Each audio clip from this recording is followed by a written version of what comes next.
Hey, Sleepy Cheapy here. Today we're going to be looking at a level 85 build to showcase the Blood-Infused Rotten Battle Hammer. This is going to be a level 18 weapon. We're going to be putting 46 points into Vigor, 24 into Endurance, and then everything else into Strength, so that nets us 46 points into Strength with just the base stats for everything else. The armor we'll be using is going to be Lionel's Helm, Raptor's Black Feathers, Crucible Gauntlets, and the Bullgoat Greaves. We'll also be using Erdtree's Flavor +2 to boost HP, Stamina, and Equip Load, Greatjar's Arsenal to boost Equip Load, the Claw Talisman to increase jump attack damage, and then the Bullgoat Talisman to raise poise.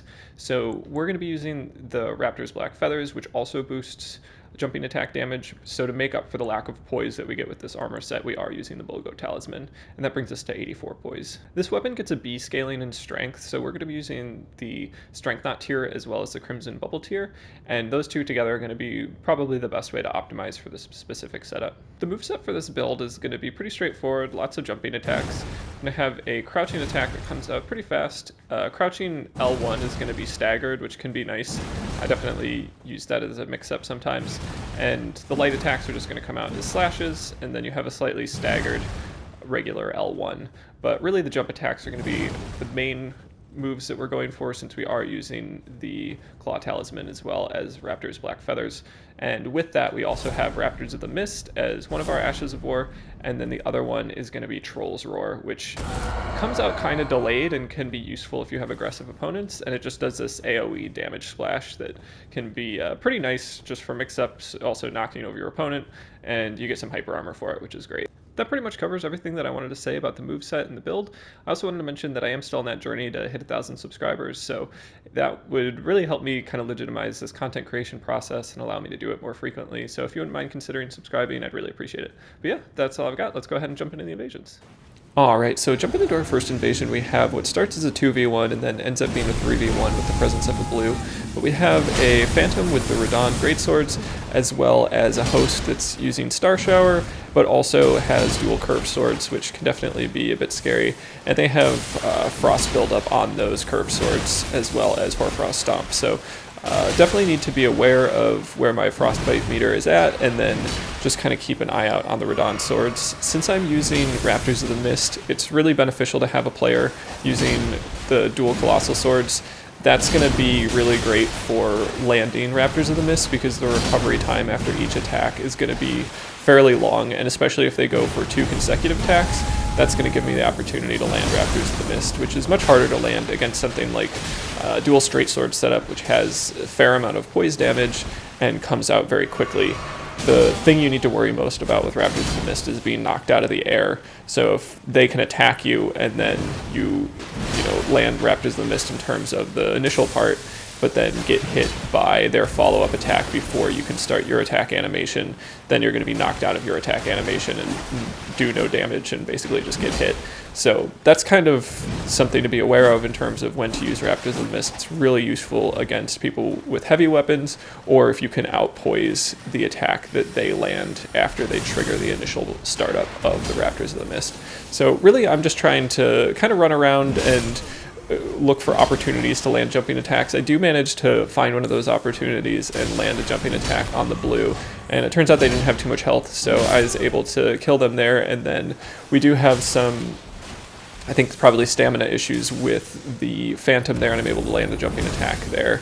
And one thing I did want to mention is I'm trying to stay in water. Nobody is using any lightning attacks, and I do have the lightning pots that I'm throwing occasionally, and those do get a benefit, as well as a slightly larger AoE when they land in water. So I'm trying to just kind of keep everybody in this area where I have a slight advantage with the lightning pots, and I definitely recommend using some sort of consumables if you can with this type of build where you don't really have a ton of great mix-ups. You'll be able to win trades sometimes, but it's not great unless you're in a one-on-one situation, and your jumping attacks are going to have pretty small range, although there I definitely got some Phantom range and proc the blood loss, which was great. But these weapons in particular could use the kind of mix-ups and benefits associated with incorporating consumables into your playstyle, since they are fairly one-dimensional in terms of what kind of opportunities you have with the Great Hammer class, especially these Great Hammers, which are pretty short range. So I definitely try to keep my opponent guessing to some extent, It's much easier to do this in a one-on-one situation just because you don't have the added pressure of getting punished during your recovery frames, and eventually there I am able to get a ravioli step into the finish, which definitely felt good.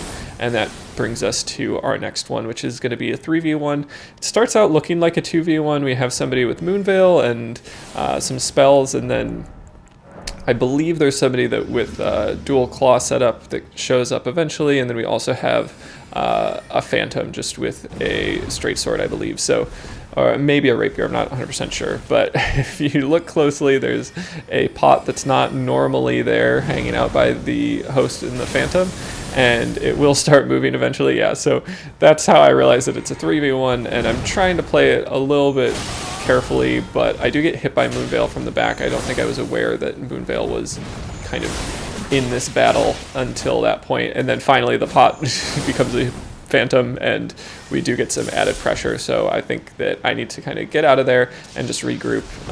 I'm trying to not get hit by spells and have enough like space to heal, so I do manage to get one flask off and restore my health, and then I also just want to get rid of this blood loss buildup. So this area proves to be pretty beneficial.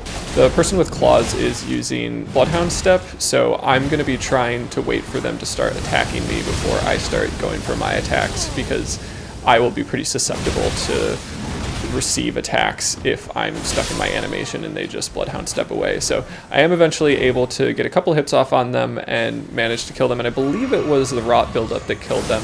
They didn't really have any armor on, so I think that was a contributing factor to how quickly the rot buildup got to them. And that was something that I was a little bit frustrated with, is just how long it took to proc the rot in most cases. You'll see most of these people going down before rot gets procced, even if I do land a fair number of hits. But they also have a ton of damage, so it's not too surprising.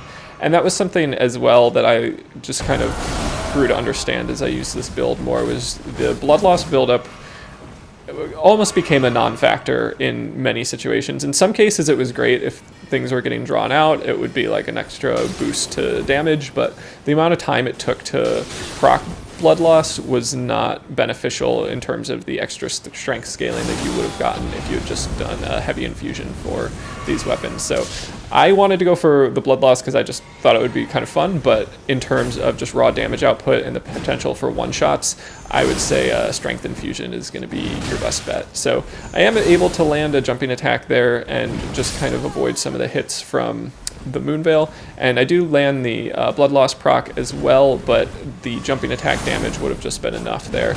And then I do start to realize that this opponent is probably trying to free aim most of their attacks, which was hugely beneficial because they missed frequently, and eventually I am able to go for Raptors of the Mist and just get a kill there. So this next one was fairly interesting. We had kind of a strange layout in terms of potential cliffs you could fall off, and that will become a factor throughout the course of this invasion. We have somebody with dual whips, which do very little poise damage, which is really beneficial for the build that I'm running, so it means I can more likely tank incoming attacks and get a jumping attack off. And so there I almost land a Raptors of the Mist jumping attack, but got hit by Bloody Slash, which knocked me out of the animation. And the host here is not doing a great job of covering their teammate, and I don't think the dual whip user is really appreciating the amount of damage that can come their way if they kind of stay still in these dual whip long animations with little poise damage. So I'm really trying to take advantage of that, going for Raptors of the Mist attacks. I just feel like if I get in the right spot at the right time, I'll be able to land it. And there, the blood loss proc actually does come into play. Again, a user with very little armor. And I'm also using the albineric pots, which somebody in the comments asked if I could use, and I had never used them before, so I thought I'd incorporate it into this build. And I think they're fairly useful. They do consume FP, so a build that isn't FP intensive like this one. Raptors of the Mist doesn't take a lot of FP. Troll's Roar does require a fair amount of FP, but you don't use it that often, so having albineric pots was a nice way to kind of incorporate some FP use as well as just continue to apply pressure if I'd already gotten an attack in. But I do see that a blue got summoned into the world, so I Troll's Roar them off the edge of the cliff just to make sure that they're not an issue, and I get a little health back, or heals back I should say, and a little FP as well. So that ends up working out in my favor there, and I start going for the chase down with this Navikiba user, and they managed to land Bloody Slash a couple times, and I mistimed the Raptors the missed attack and then nearly die there from another Bloody Slash. They're just doing so much damage, and I almost die again just trying to get the heal off, and eventually I am able to get a double heal off, which gets my health back up, and now I'm pretty aware of their playstyle and feel like I'm in a decent spot to kind of chase them down, but I do have to contend with another blue that comes in, and they're also using a Colossal Sword, so that's going to be a great way to take advantage of Raptors of the Mist. You'll see that I do that twice in a row and do get the kill. I do take a Bloody Slash in the process, and that's really just chunking me. That Ash of War has the potential to do a ton of damage, so I begin the chase down and weapon swap over to a Thrusting Sword, and they fall off the edge. So I felt like I was probably going to land that Thrusting Sword attack and maybe kill them, but Gravity did kind of the bulk of the work there. And we'll talk more about the Thrusting Sword weapon swap. I'd like to get some feedback on that type of thing, but we'll move on to the next invasion first because there's a better spot in the video for it. So here we have a 3v1, and what I'm trying to do is just kind of lure them into a more narrow space and also get some PvE involved. So there are some basilisks up here, which aren't going to do any damage, but they are going to apply some pressure, and you can see there the wizard rolled because of the presence of the basilisk, and that allowed me to roll catch them with a jumping attack that one-shotted them. So definitely a useful companion to have in this circumstance, and they just kind of add a little bit of chaos to the situation that really works in my benefit. So not needing to worry about any blight buildup because it doesn't affect me as an invader is really useful. And here I'm going for some Raptors of the Mist attacks, which I can time really well because their Ash of War has a pretty big buildup, and I finish off the chase down with just a quick use of a fan dagger, and now it's just a one-on-one situation with the wizard, who's in a pretty tight space with a lot of columns, which is really not beneficial to spells, and I'm able to kind of back up, do like a 360 jump attack, which I found to be a useful way to approach one-on-one situations, make it look like you're running the other way, and then come out with a jumping attack. And if you can space it correctly, you'll usually be able to catch off your opponent off guard. So this next one was a 2v1, and this was a little bit difficult. We had somebody with the Ruins of Greatsword, which has a very big AoE, and then we have somebody with Moonveil that is swinging pretty aggressively, and you can see just kind of the lack of range coming into play with my weapons, where I'll miss some attacks, and these are slow and short, so trying to make up for the issues associated with that can be difficult. But the long attack animation associated with the Ruins Greatsword does kind of work in my favor, so I'm definitely trying to work with that. I also know that they're the Phantom, so I want to get them off the kind of take care of them first, and I am getting some attacks in and just trying to dodge some of the Moonveils. I definitely got hit by Moonveil more than I thought I should have in this. I'm not sure if I had some inputs get eaten or if I was just a little bit off my game, but definitely felt like those last two hits there were very dodgeable, and I'm not sure what the issue was on my part, but I do manage to get an Albinauric pot off, and that ends up being kind of a deciding factor here. You can see that the Phantom was going to go to heal, and I just kind of begin the chase down process. Ideally, I would have kept the host on screen throughout that entire chase down, and I would be less likely to get hit by a Moonveil, but it worked out in the end to get rid of the Phantom, and now it's just a one-on-one with the Moonveil user, and I'm going to be trying to take advantage of the Moonveil Ash of War to use Raptors of the Mist, because the animation can be canceled for Moonveil, so if you like roll out of it or start attacking, you won't get like the handshake that you do where, I don't know, you kind of like shake your hand a little bit after the Moonveil attack if you don't cancel that animation. So that can give me an opportunity to get some swings in, and I'm also able to poise tank some attacks. So here I go for a Troll's Roar just kind of as a mix-up, but they aren't aggressive enough. In hindsight, that was probably a risky maneuver that wasn't really going to be worth it, because they could have very easily punished that with a Moonveil attack, just because that's going to have much more range. But they ended up not punishing it, and I was able to get the Rot proc very late in the game, and then eventually the Blood Loss proc, and hit for over 1,000, which finished them off. So that ended up working out and definitely went well. I was a little bit worried in that situation initially. So here we have kind of another interesting situation with the elevator involved. I almost killed them. They hop off and I'm not able to roll down as well, but the PvE takes care of them. So that ends up working out in my favor for sure. And then here I come back down the elevator, but send it back up just to kind of get rid of my opponent's escape routes. There was more time in this invasion where I was kind of up above them, shooting them with jar cannons just to chip their health a little bit. So I had a decent idea about where they were on the map and what kind of position they were in terms of health. So that was really useful information to have going into this. And the blue is doing a lot of damage with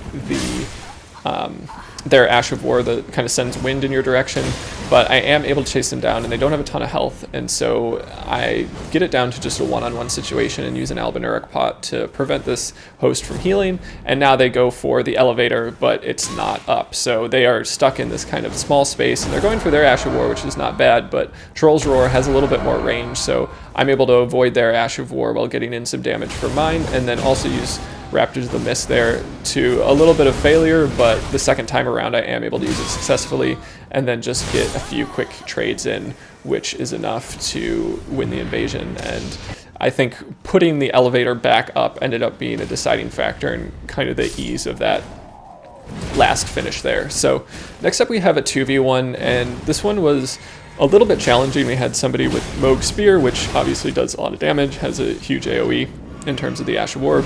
And we also have somebody with Pyromancies. They'll switch to Flaming Strike, which is definitely a strong attack. And I'm just trying to not get bled in the process of getting in some jump attacks and maybe getting some rot buildup potentially, even if I don't land the full damage of the hit. I'll also be using the rope volcano pots just to give myself a little bit more space to heal. So you'll frequently see them chasing me down, and I'll switch over to volcano pots and just kind of discourage them to follow me or take a little chip damage if they do. I also definitely struggled with the timing of the Moog Spear on the stairs, so you'll see a couple times where I start going for a jump attack thinking that it will come out slightly before their attack does, and I'll just take a Moog Spear to the face. So that was something that I hadn't encountered too many times, is just the incline version of Moog Spear, and it ended up proving to be difficult. There was a moment right there where I just thought that my attack would come out slightly faster than theirs and really misjudged it. So I think I learned from those two attacks and just tried to go for more flat ground jumping attacks where I could understand the position a little bit better. And there you can see I drop a volcano pot and I'm able to get in a heal before anyone can reach me, and they take a little damage in the process. So eventually I switch over to a thrusting sword and begin the chase down on the Moog Spear because I feel like they're close enough to death where I'll be in a good position to kill them if I get a hit or two in. And I get one hit in and switch to the fan daggers. So that's something I would be curious about. Like, this build is obviously centered around this hammer, this dual hammer setup, but I found to really get the best utility in terms of win rate out of the build, in some cases it was useful to switch over to a thrusting sword for a chase down scenario. And I'm just kind of curious how people feel about that, where I know traditionally, like, I haven't done too many weapon swaps in terms of the showcase for a particular weapon, but on the other hand, I feel like some particular weapon classes really do benefit from a hard swap in some positions. So I will always try to, like, make, you know, the weapon I'm showcasing the star of the show, but there are instances where weapon swapping, I think, really benefits that particular weapon class. So I don't know if anybody cares. If everybody's like, yeah, do your thing, whatever you think is the way to go, then yes. Or if y'all want to see, like, very specific, only the weapon, nothing else, let me know. I feel like that's less practical from an invading standpoint, where you might kind of get the feel for the weapons in general. And here again, you'll see me going for a weapon swap, not really ending up being able to pressure too much with it, but they were pretty close to death, so I wanted to go for a thrusting sword attack again. And yeah, this is just kind of a question I have for people that watch my content. If you'd like to see more weapon swapping, I guess, in the utility of the build, or if you don't care, or if you'd really like to just focus on a single weapon for these showcases. I guess those are the 3 options, and potentially I'll put that in a poll. But that was just a little bit of a tangent because I normally stick to the weapons that I'm using in the beginning of the build, and I think it's just important to mention that, like, you know, not everybody is into hard swapping, not everybody likes hard swapping, and not everybody like wants to see that in showcases. So having the options to adjust for it, I think, you know, just I'm interested in feedback for that. But eventually I am able to get the chase down with Thrusting Sword, and that turns it into a 1v1, and my opponent is really susceptible to the Raptors of the Mist Ash of War, so I get 1 jumping attack, and then I'm able to finish them off with kind of the weird timing associated with Troll's Roar. I think most people expect it to come out a little bit faster, and when it doesn't, they're thrown off and can get clipped by it if they're not backpedaling well enough. So definitely a useful tool. I may try to use it more often. There are not a ton of weapons that have it available in terms of their weapon class, so you could definitely set up a pretty powerful build with the Roar Medallion as well as the Highland Axe to just boost that Ash of War a whole bunch. So we'll see about that. That was something that was boosted in 1.07, I believe. So incorporating something a little bit, I would say unusual, might be kind of fun for a future build. But this last one, or the one that's currently on screen, was not too bad. I ended up using those stairs to my advantage as a way to isolate my opponent. So I really recommend using staircases like that, especially if they have railings, so everybody gets all bunched up. It can be a great way to do a turn and burn and not get swarmed on either of your sides. So that allowed me to kind of isolate the Phantom, and then it just began the chase down with this wizard host that's using the Moonlight Greatsword with to some effect for sure. They are using it one-handed, which allows me to get some Raptors of the Mist attacks out, and that was kind of a brave trade, I would say. Might have regrouped and healed. That might have been the best approach, but eventually I am able to get in a quick light attack with the hammer that ends up finishing off the opponent. This next one was kind of like a stop and think moment where I came into the small space, just kept getting hit with Rivers of Blood, and also took some chip damage from the attack from the PvE that's in that space. That frost attack that you can see on screen right now will do damage to both people. So I kind of regrouped, let the blood loss meter die down a little bit, threw some pots, and just tried to kind of figure out what I wanted my approach to be while applying some pressure and not really letting them leave the situation. There is a ladder in there, which meant that they could go up, but they couldn't go out. And my next approach is to use Raptors of the Mist to get a jumping attack off of the Rivers of Blood, and that ended up working out pretty well, since my poise damage is going to be much higher than the poise damage they're delivering with Rivers of Blood. So I kind of regrouped and just, you know, found a approach that worked, and was fortunate that the host was not in there to also apply pressure, and I think using some consumables in the process kind of discouraged the host from staying in that space and allowed me to isolate the opponent. So next up we have a kind of ambush situation. We have 2 users of dual curved swords and some white masks involved, and I don't really like the position I'm in, so I drop the elevator but hop off and send them down. Eventually it comes back up, I take the elevator back down, and at least this area is bigger and has more PvE, and I'm less likely to fall off the edge. And it does end up being useful in terms of isolating my opponents. I think the host didn't want to get PvE involved, and the Phantom here was trying to get me back towards the Site of Grace where they knew they would be a little bit more safe. But that allows me to get a Frost Pot in, and that lowers the or will increase the amount of damage that they take, and I'm able to get a jumping attack off on this host here, or this Phantom rather, and just kind of begin the chase down process. I'm using some fan daggers and just trying to dodge the incoming attacks from the host, and then I manage to get a heal punish just before they get their attack off. And then you can see here the host kind of backs down, I think worried about potentially some of the PvE, and I'm able to tank through some of their attacks with the Raptors of the Mist attack and just get a jumping attack off, which ends up being pretty useful. And here I'm in kind of a difficult spot because they are using Bloodhound Step, which is a very good counter to my specific build in terms of my ability to land anything that's not a kind of counter to their current attacks. So they could definitely just Bloodhound step away from me probably forever and never get hit. So my goal becomes to just kind of counter any damage that they're trying to inflict on me with either Raptors of the Mist or just a jumping attack, and that ends up being kind of the play, I think, in that specific scenario.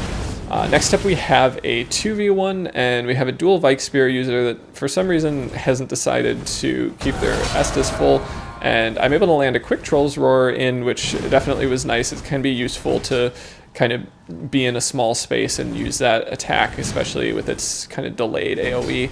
And I continue to chase down the Phantom. I think maybe they didn't have any health or any heals left, so they go for an attack, and I'm able to punish that with a jumping attack. And then here you can see Raptors of the Mist just working out pretty well as a way to apply some additional pressure to somebody using a Colossal Sword.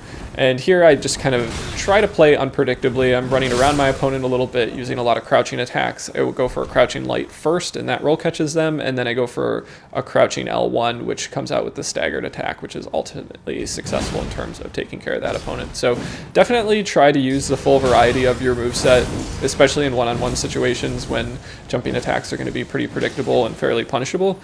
But in multi-opponent attacks, I think you have the extra aggression of your opponents to punish with jumping attacks, and you also just kind of need the faster recovery times associated with jumping attacks to really get out of bad situations. Like if I were to be going for neutral L1s really regularly, I would just get hit so frequently from the other people on screen, and not going for something like neutral L1s a lot is probably going to be the right way to play a build where you have a slow attack speed and short range. So your like really only benefit is going to be poise damage in neutral L1. So going for jumping attacks are going to yield higher damage, and just the full duration of those attacks are going to be faster. So definitely recommend that. And there I'm able to get a Troll's Roar and then roll catch with the jumping attack. So Troll's Roar I found to be useful. I also did try Royal Note's Resolve in the offhand, which just kind of further buffs the jumping attacks, but I like Troll's Roar as a mix-up, as well as a way to kind of increase the amount of space you can take with an attack, since these are short-ranged and fairly focused. So having something that does damage in 360 degrees of directions is nice, especially in multi-opponent situations. If people are applying a lot of pressure, if you can get off a Troll's Roar and just kind of push everybody away from you, it can be great. There I was lucky enough to hit both people with one jumping attack, which is pretty rare for a rep weapon like this, and then just begin the chase down process of the Bloodhound Fang user. And that goes fairly well. I'm just trying to like jump around a little bit, go side to side, and then eventually I go for a crouching L1, which comes out staggered. So they were able to dodge the first part, but the second part I was able to land. Here I definitely should have jumped to that roof rather than jumping all the way down, because I did take some damage in the process, but I kind of wanted to be aggressive since it seemed like the host and the Phantom here were in the process of dealing with PvE, and I was hopeful I could get a quick attack out. So there I was able to land a crouching attack and do a decent amount of damage, and then pull off a backstab here just with a little strafe and take care of the Phantom. And then the host here has poison, which is just kind of building up and chipping away at them, and I'm able to continue with just kind of some outright aggression and grab some poise trades with the Raptors of the Mist and land a jumping attack. So I would say Raptors of the Mist is probably the way to go with this build. There's a lot of different Ashes of War you can put on this. Flaming Strike wouldn't be a bad one if you didn't want to go for the Blood Infusion, but I definitely found Raptors of the Mist to just be a great way to punish so many different situations, and just kind of be a way to incorporate some more iframes into your build, which can potentially take a lot of damage. But it's something I would say that definitely can be avoided. It's best used in situations where you have somebody that's really aggressive or a team that's really aggressive. So you can see there the Phantom here recognizes this one-on-one situation, so they're playing a little bit more defensively, which I think is smart. You'll see them going for an attack, and then I'll Raptors of the Mist, and they'll roll out, which is definitely the right play. And I would say people are less likely to do that in 2v1 situations, but that's going to be the way that they're going to be most successful, is if they go for an attack and roll out rather than go for multiple attacks in a row, which is more common for multiple opponents. So eventually I am able to finish that person off, and then I catch up to the host. It's just a one-on-one situation. They've got the giant pizza cutter. I go for Raptors of the Mist. They go for follow-up swing, which allows me to land my jump attack more quickly than their attack comes out, and I just have one more hit to finish off the host. So definitely an enjoyable Ash of War to use, and I feel like, I'm not sure if it's underutilized, but if you're going to be going for a build that requires a lot of jump attacks, I would say Raptors of the Mist is going to be one of your best friends. So next up we have a 2v1 that quickly turns into a 1v1, and then just kind of ends up being a W with some of the AoE from the PvE, and I think that I just thought that one was kind of fun because they gravity pulled me in right as I was going for a jumping attack, and I still managed to land it. So that was just kind of interesting in terms of hitboxes, and I was surprised by it. But this next one is gonna be kind of funny. It's the last one of the showcase. I have I will be landing an Elden pot, which prevents this Phantom from healing, and they also get kind of pushed towards more PvE, and that ends up working in my favor for sure. So I'm just kind of continuously trying to apply pressure here. I do land the Elden pot, and I am hitting the wall a little bit, which ends up being kind of frustrating, but they back up into this kind of more dangerous situation where I get some help. Overall, I would say I had fun with this build, but it's not really good. The Great Hammer class is a struggle to use against a lot of different weapons, and you are kind of relying on jumping attacks. So I had fun with it. I like weapons that have like innate rot or innate poison buildup, but not a ton of them are so great. So I would say give it a try, but it's not going to be the best weapon class to use, and it's not going to outperform meta. So yeah, I had a lot of fun, and that's pretty much all I got, so we'll jump into the outro. As always, if you made it this far, I just wanted to say thanks so much for watching. Appreciate everybody's support, and if you do have any build suggestions, as always, definitely let me know. That's all I've got, so have a good one.